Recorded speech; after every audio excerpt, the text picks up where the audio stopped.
स्वागत है आप सभी का सोलरेबल में। हमारे last video 1 kilowatt solar system की कीमत के ऊपर आप में से काफी सारे लोगों के सवाल आए हैं कि 1 किलोवाट सोलर सिस्टम से हमें डेली कितने यूनिट मिलते हैं। क्या खाली 1 किलोवाट सोलर सिस्टम लगाकर हमारे घर के जितने भी अप्लायंस है इन्हें चलाया जा सकता है, और 1 किलोवाट सोलर सिस्टम से क्या क्या अप्लायंसेस चलाए जा सकते हैं। इसके साथ ही हम कैसे पता करेंगे कि हमारे घर के अंदर हमें कितने यूनिट की जरूरत है, कितने किलोवाट का हमें सोलर सिस्टम खरीदना चाहिए। तो ये सारी जानकारी आज आपको इस वीडियो में मिलने वाली है। तो आप सभी से निवेदन है वीडियो पूरा देखें। वीडियो में आगे बढ़ने से पहले आप में से काफी सारे लोगों का एक मिसकंसेप्शन है कि जितने ज्यादा हम सोलर पैनल काम में लेंगे उतने ही ज्यादा हम लोड चला पाएंगे। ये जो बात है काफी हद तक सही है और काफी हद तक गलत है, क्योंकि यहाँ पर जो सोलर पैनल होता है इसका जो मेजर काम यहाँ पर रहता है कि बैटरी को चार्ज करना या फिर बिजली बिल को कम करना। जो भी हमारे घर के उपकरण होते हैं वो सोलर पैनल की मदद से डायरेक्टली नहीं चलते हैं। सोलर पैनल हमारी बैटरी को चार्ज करता है और उस बैटरी की मदद से हमारे जितने भी अप्लायंसेस है वो चलते हैं। अब यहाँ पर आपको जितना ज्यादा लोड एक समय में चलाना है उतने ज्यादा कैपेसिटी का आपको इन्वर्टर की जरूरत होगी, और जितने लंबे समय तक आपको लोड चलाना है उतनी ज्यादा कैपेसिटी की आपको बैटरी की यहाँ पर जरूरत होगी। नेक्स्ट यहाँ पर बात कर लेते हैं कि 1 किलोवाट सोलर सिस्टम से हमें डेली कितने यूनिट मिल जाएंगे। तो यहाँ पर जो बिजली बनाने का काम है वो सोलर पैनल का है। एक नॉर्मल हम जगह की बात करें, यानी कि आप राजस्थान से या फिर ऐसे इलाके जहाँ पे नॉर्मल धूप मिल जाती है, तो यहाँ पर सोलर पैनल से आपको लगभग 5 यूनिट डेली बिजली मिल जाती है। लेकिन इसके बजाय अगर आप उत्तरी भारत से यानी कश्मीर, हिमाचल या फिर जो लद्दाख इस साइड से अगर है तो यहाँ पर आपको जो है रोजाना की 2 से 3 यूनिट या फिर मैक्सिमम 4 यूनिट ही देखने को मिलेंगे, क्योंकि वहां पर इतनी ज्यादा धूप कंटिन्यू आती नहीं है, और जब बर्फबारी होती है तो वहां पर काफी कम धूप होती है।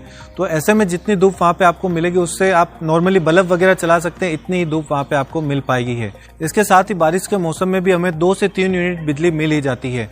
अब यहाँ पर बात करते हैं जो हमें ये 4 यूनिट से 5 यूनिट रोजाना के मिल रहे हैं, हम इन्हें कैसे काम में ले सकते हैं। तो दिन के समय में क्या होगा कि जो सोलर पैनल है उनसे बैटरी चार्ज होती रहेगी, और जो हमारी बैटरी होती है 1 किलोवाट के अंदर ज्यादातर 150 एच की 2 बैटरी को काम में लिया जाता है। दोनों बैटरियों से लगभग हमें 3000 वाट का आउटपुट मिल जाता है। जो बैटरी है वो दिन के समय में सोलर पैनल से कंटिन्यू चार्ज होती रहती है, और उस जो बैटरी है इससे हमारा जो लोड है वो चालू रहता है। तो दिन के अंदर क्या है कि हमें 2 से 3 यूनिट भी हम खर्च कर सकते हैं, और जो बाकी का बचा हुआ अगर बैटरी हमारी फुल चार्ज है तो क्या होगा कि वो 3 यूनिट हम रात के समय में काम में ले सकते हैं, और सुबह होते ही हमारी बैटरी दोबारा चार्ज होनी शुरू हो जाएगी। यानी कि एक नॉर्मल अगर हम यहाँ पे समझे कि दिन के अंदर आपने 2 यूनिट काम में लिया तो रात में आपके पास 3 यूनिट की बैकअप है। नेक्स्ट यहाँ पर बात कर लेते हैं 1 किलोवाट सोलर सिस्टम से कौन कौन से अप्लायंसेस चलाए जा सकते हैं और इन्हें कितनी देर तक चला सकते हैं। तो यहाँ पर जो मेन चीज का हमें ध्यान रखना है कि जो हमारी इन्वर्टर होती है उसकी मैक्सिमम 70% कैपेसिटी तक का ही लोड हम चला सकते हैं। अगर आपकी जो कैपेसिटी है ज्यादा, या फिर आप चाहते हो कि उससे ज्यादा लोड उस पर चलाना कुछ पर्टिकुलर समय के लिए, तो यहाँ पर क्या होगा कि आपकी जो इन्वर्टर है वो आपको ज्यादा कैपेसिटी का लेना पड़ेगा। एक बेसिक कैलकुलेशन मैंने बनाई है जो मैं आपको बता देता हूँ कि आप क्या क्या चीजें चला सकते हैं अगर आपके कनेक्शन नहीं है। तो यहाँ पर सबसे पहले आप नॉर्मली एक 5 बल्ब अपने जो 10-10 वाट के ये चला सकते हैं। इसके बाद में हमारा एक नॉर्मल फ्रिज सभी के घरों में काम में आता है और ये 24 घंटे तक चालू रखते हैं।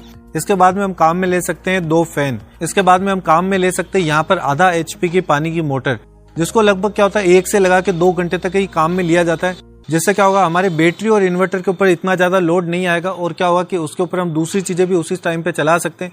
आधा HP की मोटर एक नॉर्मल घर के लिए सफिशिएंट होती है। अगर बड़ा घर है तो यहाँ पर 1 HP की मोटर भी आप काम में ले सकते हैं, लेकिन इस केस में शायद आपको क्या होगा कि जो इन्वर्टर है इसकी कैपेसिटी बढ़ानी पड़े। इसके बाद में जो नेक्स्ट यहाँ पे अप्लायंसेस आप काम में ले सकते हैं वो है टेलीविजन। एक नॉर्मल LED टीवी अगर आप काम में लेते हैं तो वो 100 से लगा के 200 वाट तक काम में लेती है, जिसमें आप उसे 2 से लगा के 3 घंटे तक आसानी से काम में ले सकते हैं। तो ये सारी अप्लायंसेस है जो हम 1 किलोवाट सोलर सिस्टम लगा के आसानी से दिन और रात के अंदर मिला के चला सकते हैं। अब नेक्स्ट यहाँ पर बात कर लेते हैं कैसे हम पता लगाएंगे कि हमारे घर के अंदर कितनी जो यूनिट है उसकी खपत हो रही है महीने की, और हमें कितने किलोवाट के सोलर सिस्टम की रिक्वायरमेंट है। तो इसका जो सबसे आसान तरीका है कि आप अपने जो बिजली का बिल आता है इसके ऊपर देख सकते हैं कि महीने के कितने यूनिट की खपत है। इसके बाद में अगर आप मान लीजिए कि आपको पता चलता है कि आपके 300 यूनिट पूरे महीने में खर्च होते हैं, तो डेली आपके लगभग यहाँ पे 10 यूनिट की जरूरत होती है। इसके बाद में आप देख सकते हैं कि आपके घर के अंदर अप्लायंसेस किस किस तरीके के चल रहे हैं, क्या AC चल रहा है, कोई हाई कैपेसिटी या फिर हाई लोड की कोई चीज है। तो इस चीज का पता लगा के देख सकते हैं कि मैक्सिमम एक टाइम में आपको कितने लोड की जरूरत है। उसके हिसाब से अगर मान लेते हैं कि हमारे 10 यूनिट की खपत है डेली की, तो यहाँ पर 2 किलोवाट से लगा के 3 किलोवाट सोलर सिस्टम लगाकर हम हमारे घर को पूरी तरीके से सोलर सिस्टम के ऊपर कन्वर्ट करा सकते हैं, और